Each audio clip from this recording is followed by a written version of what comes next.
Hello बच्चों, आज हम आपको होलिका की कहानी सुनाने जा रहे हैं। बहुत समय पहले हिरण्यकश्यप नाम का राक्षस ब्रह्मदेव की तपस्या करके अमर होने का वरदान मांगा। जब ब्रह्मदेव ने अमरता का वरदान देने से मना कर दिया, तब उसने मांगा कि उसे संसार में रहने वाला कोई भी जीव जंतु, राक्षस, देवी देवता, मनुष्य मार ही ना पाए। साथ ही ना वो दिन में मरे, ना वो रात में मरे, ना वो पृथ्वी पर मरे, ना वो आकाश में मरे, ना वो घर के अंदर मरे, ना वो घर के बाहर मरे, ना अस्त्र से मरे, ना शस्त्र से मरे। हिरण्यकश्यप की तपस्या से ब्रह्मदेव खुश थे, इसलिए अमरता के एक वरदान के बदले वे कई सारे वरदान दे दिए।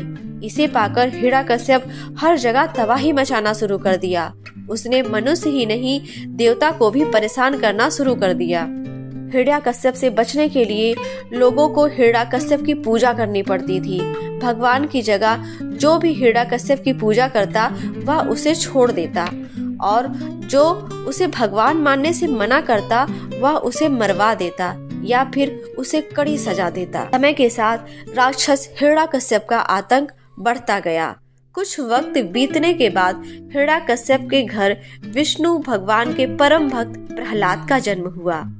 हिरण्यकश्यप ने प्रहलाद को कई बार भगवान विष्णु की पूजा करने से मना किया और कहा, मैं ही भगवान हूँ, तुम मेरी ही आराधना करो।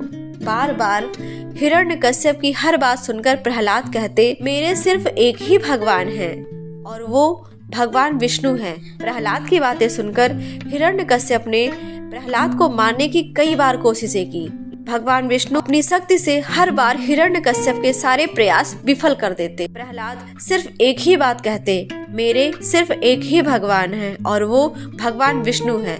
प्रहलाद की बातें सुनकर हिरण्यकश्यप बहुत क्रोधित हो जाता। एक दिन हिरण्यकश्यप के घर उसकी बहन होलिका आई। होलिका को आग में ना जलने का वरदान प्राप्त था।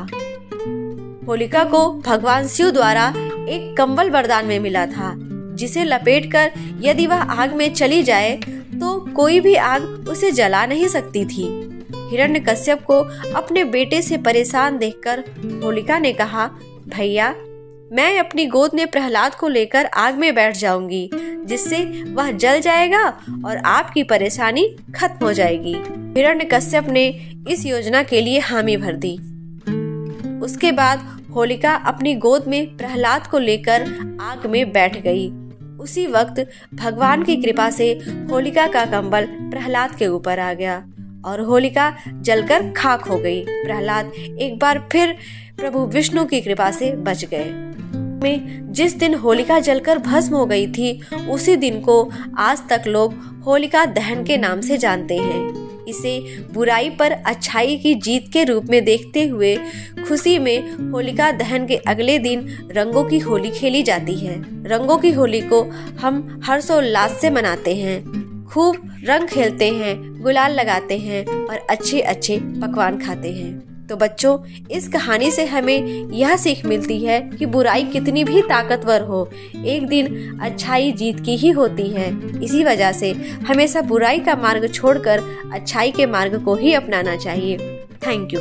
अगर आपको हमारी कहानी अच्छी लगी हो तो हमारे चैनल को लाइक करें, सब्सक्राइब करें, हमें कमेंट में हैप्पी होली लिखना ना भूलें।